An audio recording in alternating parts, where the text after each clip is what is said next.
So I've got a problem now. I downloaded TikTok last night because I was like, what's the big deal? It's not that funny. I have been dying. Bend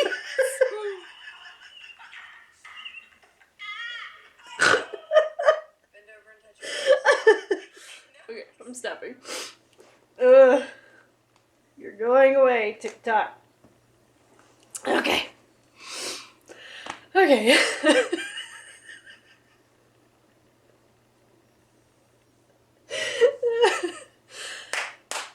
Get it together.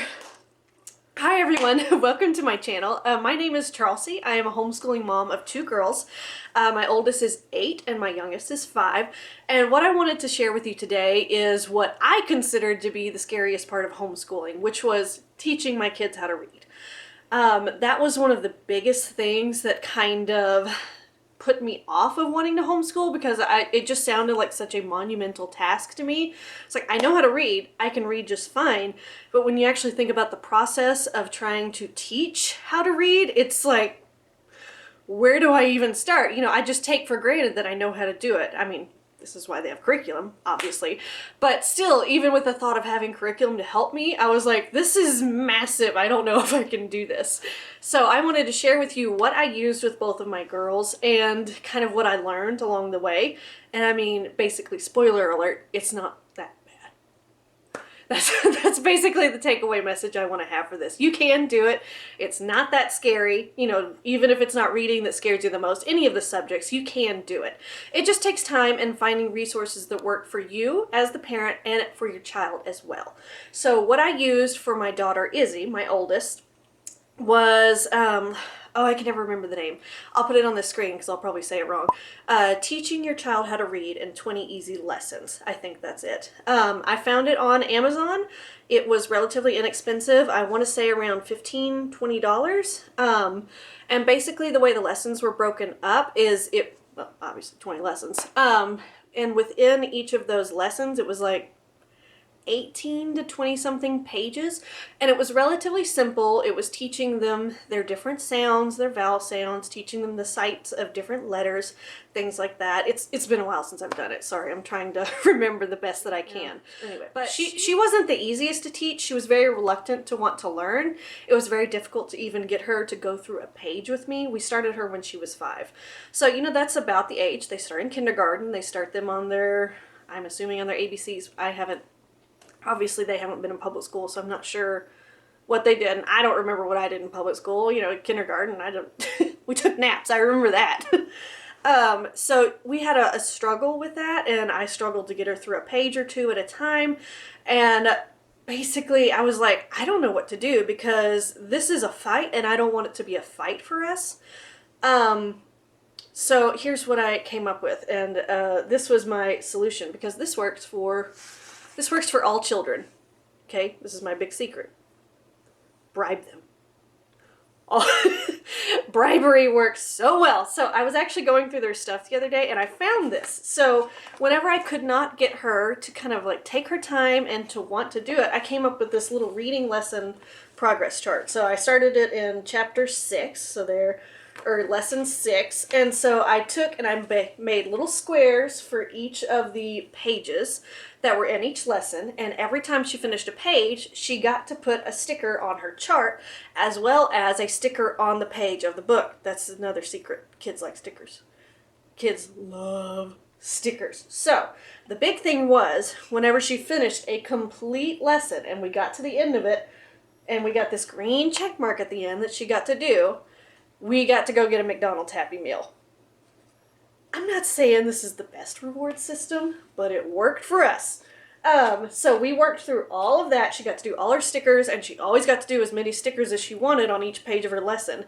Because I was more concerned with, is there something fun about it? Is it engaging for her? And is she actually learning something? And I don't care if you waste 1 sheet of stickers on 1 page. Okay, let's just get this kid to read and to like it. And her big reward when she finished every single lesson in that whole book is we took her, her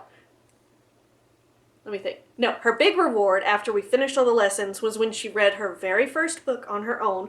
We took her to, Medieval times. And that was something she had been very excited to do. We'd shown her videos online. So that was like her big, big prize that she got to do. That's what worked for our oldest.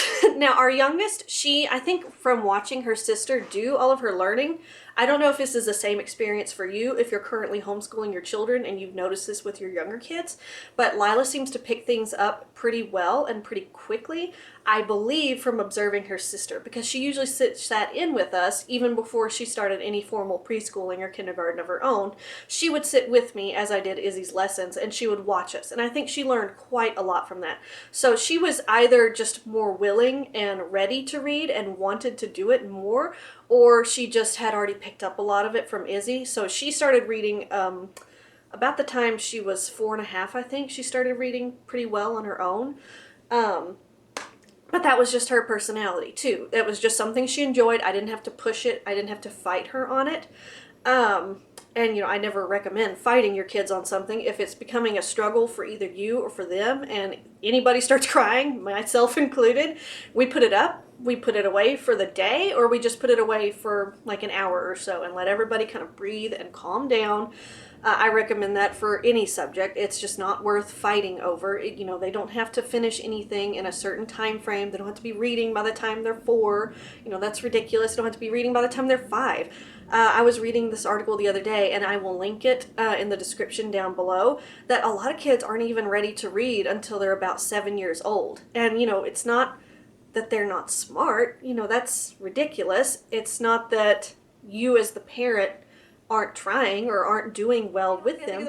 It's just each children learn at different paces. So the best thing about homeschooling, in my opinion, is that you can teach them at their own pace. If they're, if they're reading at 3 years old, well, awesome. But that's not normal. That's very atypical.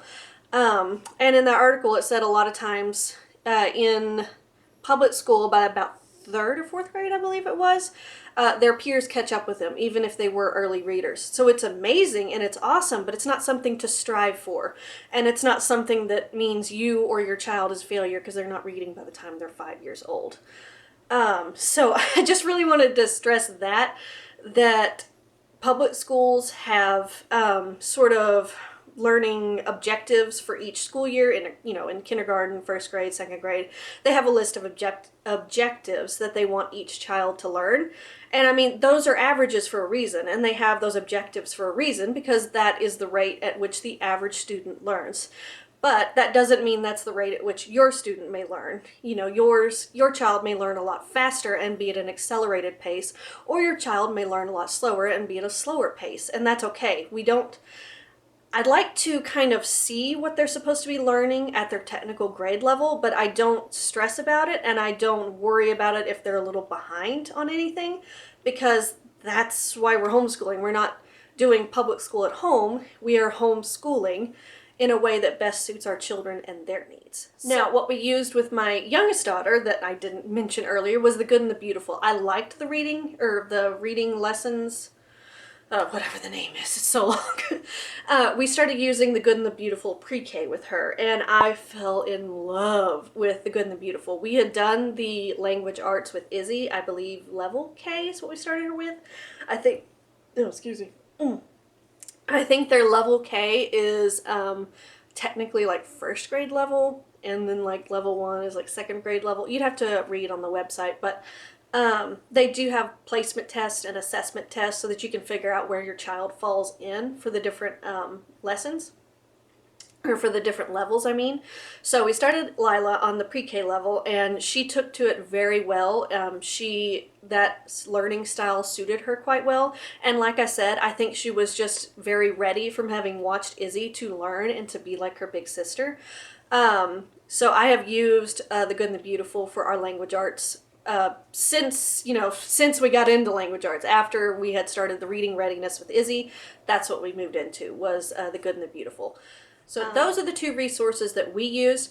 I mean, there's lots of wonderful curriculum out there. The best way I decided to pick, and I can't even remember now, it's been so long ago, how I came across The Good and the Beautiful.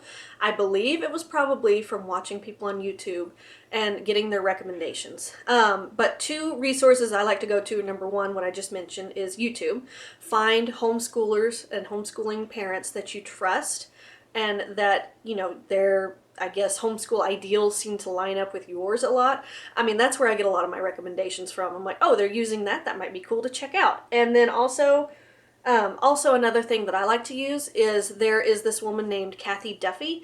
I got her book. It was like 102 top homeschool picks. So she breaks it down into all grade levels, all different kinds of curriculum, every single subject. But you can also just go to her website, kathyduffyreviews.com, I believe. I'll put it on the screen. So you know for sure. And she has, I mean, hundreds of different, very detailed, specific reviews. So you can go to her website and find a lot of good information there as well.